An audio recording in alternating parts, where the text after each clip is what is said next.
Not at all. Your best friend Brad, he has Marshy and Milco, Yeah. and it's based around hunting. Have you ever hunted with him, or just in general? So we talk a lot about this.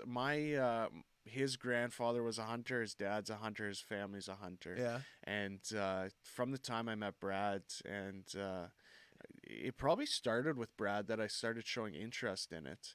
But just from a lifestyle and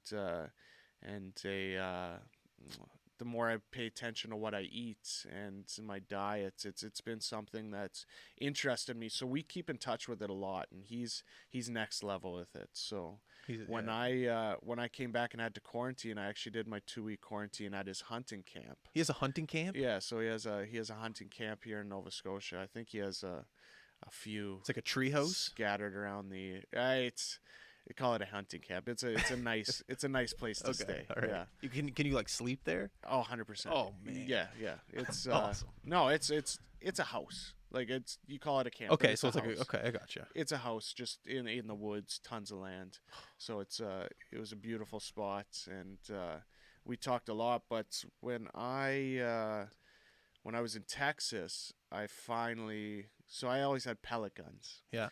But when I was in Texas, I finally jumped on board for bow hunting. So I got a compound bow, and that's something that now I'm renting a cottage here for the summer. I got my targets, and I don't get to do it every day, but it's another thing that like every day if I can shoot my bow for a little bit, Nice.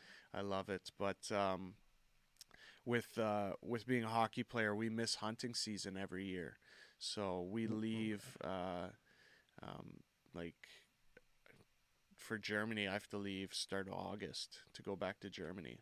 So I'll be heading back. So I miss hunting season. So I'm not gonna hunt, but it's something I 100% plan on taking up after my playing career is over. Just from the ethically sourced meat standpoint, and um, the hobby and the lifestyle and the skill to have. But I love spending time in the woods and hiking and venturing, and it's just something that rings to me, and it's something I talk about with Brad. And I've told him, I'm like, man, you're gonna have to teach me how to do this stuff, because you guys are like, his family's just like wizards Yeah. with like everything, the tracking aspect of it, What's a skill set that you need in order to have to be a good tracker of a moose? you're asking the wrong guy. You don't even No, know, eh? no, this is like, so I dabble with like uh, some magazines, like reading, and some off the grid magazines on kind of survivalist tips Yeah. and how to spend your time in nature. But at the end of the day, you actually got to go out and do it, and it's something that I think you need to be guided on.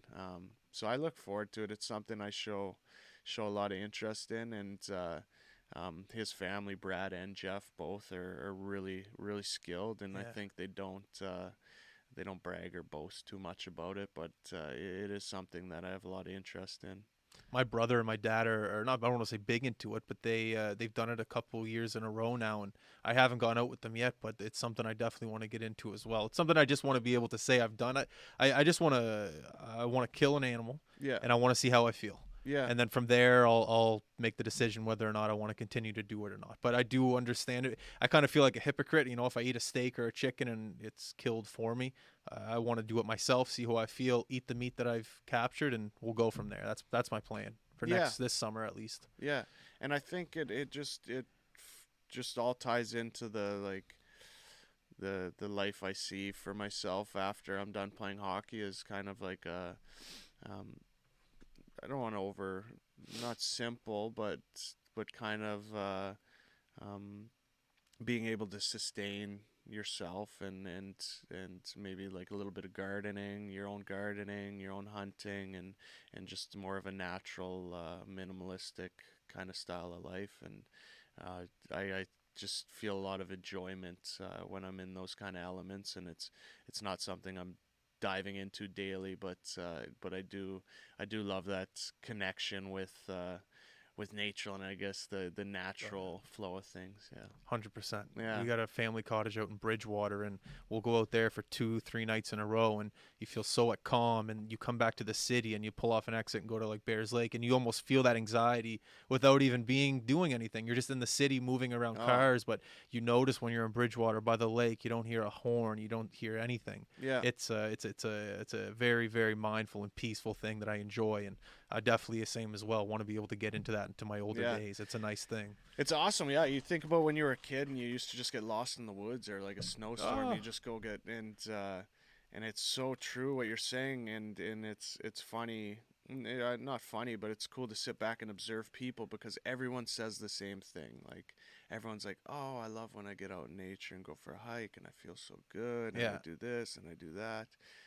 And then they rush back to the city and they're on their phone and they're like, "Oh, I feel so tired and Yeah, depressed."